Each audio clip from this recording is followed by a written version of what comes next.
My desk is where I spend 90% of my time in my 147 square foot home office.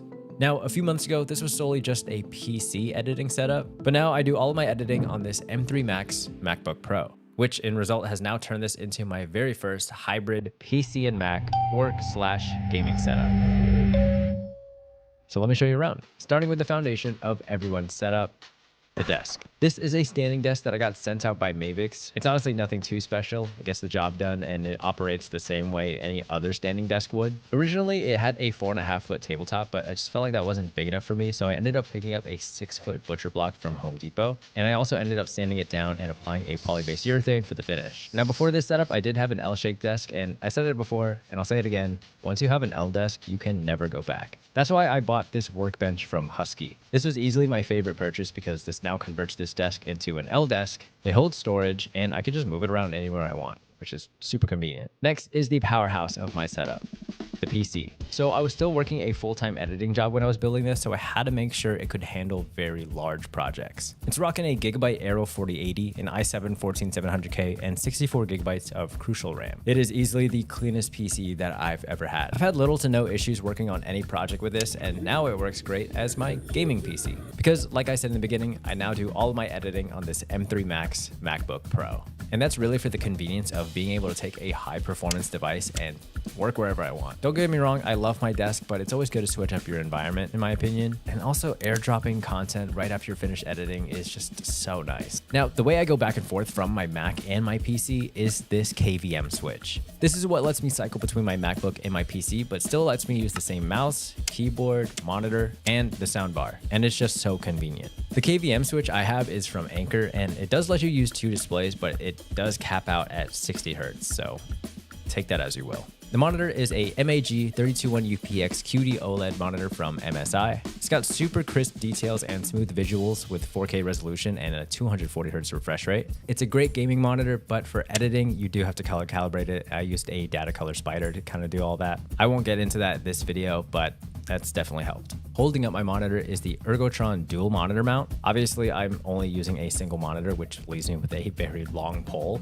I want to design some 3D print that allows me to slide some planners onto it, giving it some functionality and aesthetic, but I gotta find time to learn how to 3D model. Maybe one day. Sitting on top of my monitor is the BenQ light bar. I never understood the hype around these until I got one. There's just something about working at night with all of the lights off and your only sources of light are your monitor and the light bar. It just hits different. I don't know why. Now, under my monitor is the Blue Ant soundbar. The audio on this isn't the greatest, especially if you're a huge audiophile, but for me, this honestly gets the job done. I think the sound is good enough and it kind of acts like a desk shelf. In reality though, if I were to change this setup, which I most likely will, this will probably be the first thing that goes. Now, while we're on the topic of audio, if I'm not going to be using the speakers, then I'm going to be wearing my Rode NTH100 headphones. They're pretty comfortable headphones and I like them because the white matches kind of the aesthetic that I got going around here, so it blends in pretty well. They plug into my Rodecaster Duo, which is essentially just an audio mixer that allows me to get voiceovers. And to record the voiceovers, I use the Rode Pod mic sitting on top of the Elgato boom arm that you could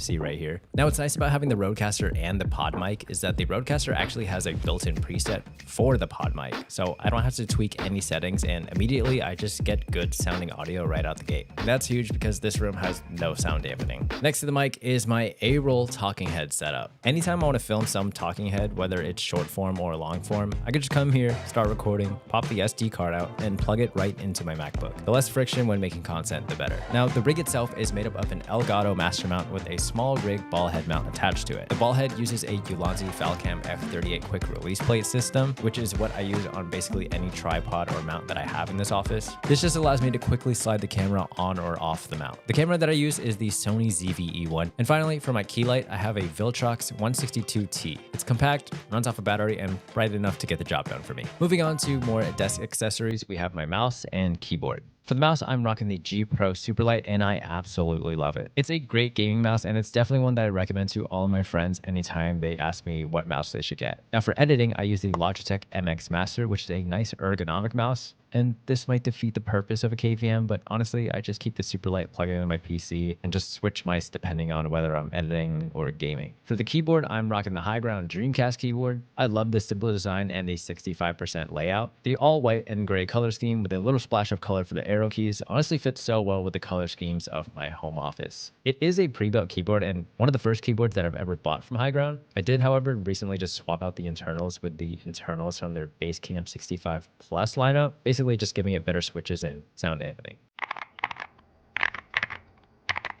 The mousepad is a white synthetic leather desk pad from Orbit Keys. While I love the minimal look, the pen holder, and the fact that this can hold documents underneath it, the mice I use just don't work well on it. Obviously, it would be terrible for gaming, but even when I'm editing, it just doesn't feel smooth at all. I'd love to get a desk mat that has the quality of a gaming mousepad, but the simplicity of this Orbit Keys one. When I do end up changing things around here, this is probably the second thing to go. Now, the last items on my desk are all 3D prints. I recently just got the Bamboo Labs X1C, and as an excuse to print things, I started thinking about what useful desk accessories I could print out. First is the laptop holder. I specifically chose this one because 1, it's easy to slide my laptop into, and 2, it has these little gaps that let me slide filament in it. I chose red, blue, and yellow because it kind of matches all the colors that you would see around my office. The second print is a standby clock by Scott Ujan and Overwork. He has an incredible video about it already, but to give you a brief summary, this lets me take advantage of the iPhone standby mode and make it look like the old school DN40 clock while simultaneously charging my phone. Below my PC is a 3D printed headphone holder, which is just screwed on using some 1/2-inch screws. And last but certainly not least,